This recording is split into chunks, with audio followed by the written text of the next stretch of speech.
Blázquez Salinas del Partido del Trabajo para exponer en favor de este dictamen.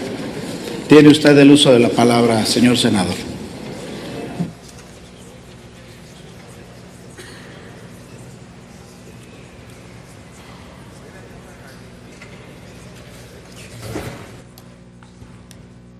Muchas gracias, con su permiso, señor presidente. Bueno, pues no seré yo quien venga a defender este dictamen, y más bien vendré a poner a consideración algunos puntos que me parecen importantes en materia de ingresos.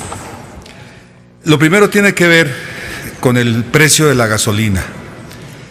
Todos sabemos que es el último gasolinazo de los grandes en diciembre, y luego ya viene uno muy grande de 3% que es el pronóstico de la inflación, que más o menos será equivalente en un solo golpe a 4 centavos por mes. Sin embargo, aquí me parece que hay una cuestión muy importante que ya se está operando en la frontera, que es la ley de homologación, y que debiera directamente por decreto ser de utilidad para el resto de los usuarios de gasolina en el país. Lo voy a explicar. Dice el gobierno federal en el criterio que siguió para homologar el IVA en la frontera, que la frontera tendría que pagar el mismo impuesto al valor agregado, o la taxación, como quieran decir ustedes, que el centro del país, que porque no hay ningún problema, la frontera tiene que acoplarse al 16% del impuesto que se paga en el centro. Pero por otro lado, gracias a la lucha de muchísimos gente de gobierno, legisladores del norte, cuento entre ellos a Ernesto Rufo, por supuesto a Víctor Hermosillo, logramos una ley de homologación, pero con los precios de la gasolina de los Estados Unidos. Entonces ahí sí el criterio de que la frontera es diferente, ahí se aplicó, y les voy a decir cómo beneficia. En este momento la gasolina en Nuevo Laredo, Tamaulipas, está 2 pesos más barata que en el Distrito Federal. En este momento en Mexicali la gasolina está 1 peso más barata que en el resto del país, y Tijuana ronda los 90 centavos. ¿Por qué? Porque tenemos una ley de homologación en donde impera el precio más bajo entre la ciudad fronteriza mexicana y su espejo estadounidense. En este caso, Chula Vista para Tijuana, El Paso para Ciudad Juárez, Laredo para Nuevo Laredo, en fin.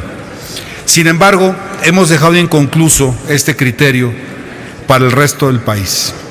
Y me parece que esa es una de las grandes deudas que esta ley de ingresos tiene con los mexicanos, porque es increíble que con la caída de del mercado petrolero, con la caída de los principales insumos que precisamente dan como materia prima, dan como resultado final la gasolina, un neoyorquino esté pagando, traducido a pesos y traducido a litros, a 10.50 el litro, mientras que en Oaxaca se esté pagando a 13.20.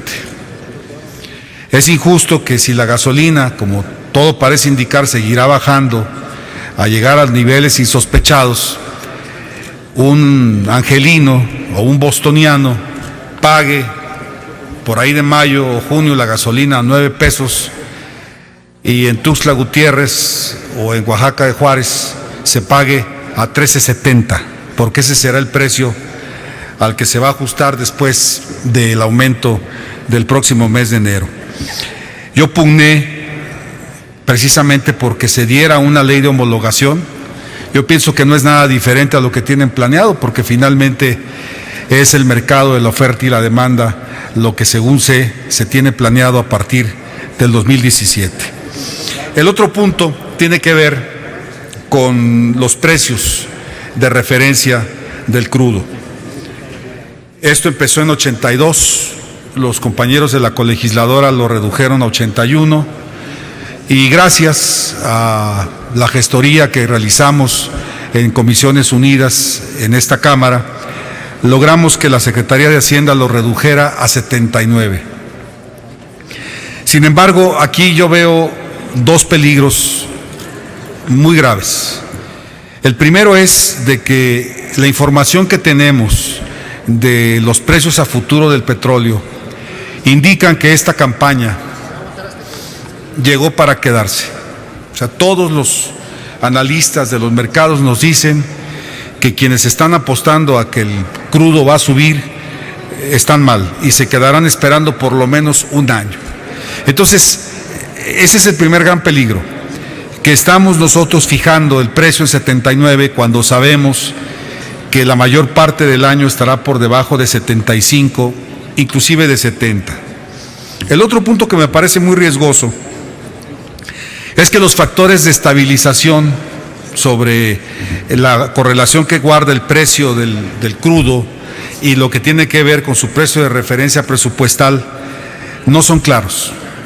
Francamente, no veo transparencia, no veo una explicación lógica en cómo o en qué niveles van a funcionar estos factores de estabilización. Nos hablan primero del tipo de cambio. Nos dicen que si cada dólar es igual a 4,000 millones de pesos de presupuesto, ya sea que sube o que baje, y que cada 10 centavos en el tipo de cambio equivale a 3,000 millones de pesos, la verdad, esta ecuación, que fue la primera que se presentó, no me parece de ninguna manera ortodoxa, porque para empezar, el tipo de cambio no es una cuestión que se fije por decreto, sino es una cuestión de oferta y demanda, e igualmente estaremos sujetos a las alzas y a las bajas del dólar. Una de las grandes apuestas del régimen es que con las reformas estructurales lleguen muchísimas inversiones del exterior, pero muchísimos dólares que inclusive no quepan por nuestras puertas, y de ser así, si esta apuesta es así, obviamente tendremos un dólar bajo. Pero en el fondo nos dicen que hay un fondo de estabilización y una cobertura petrolera. Y esta es la parte que la Secretaría de Hacienda, por lo menos en el área de comisiones, no quiso o no pudo explicar. Porque la pregunta que nosotros planteábamos era muy clara.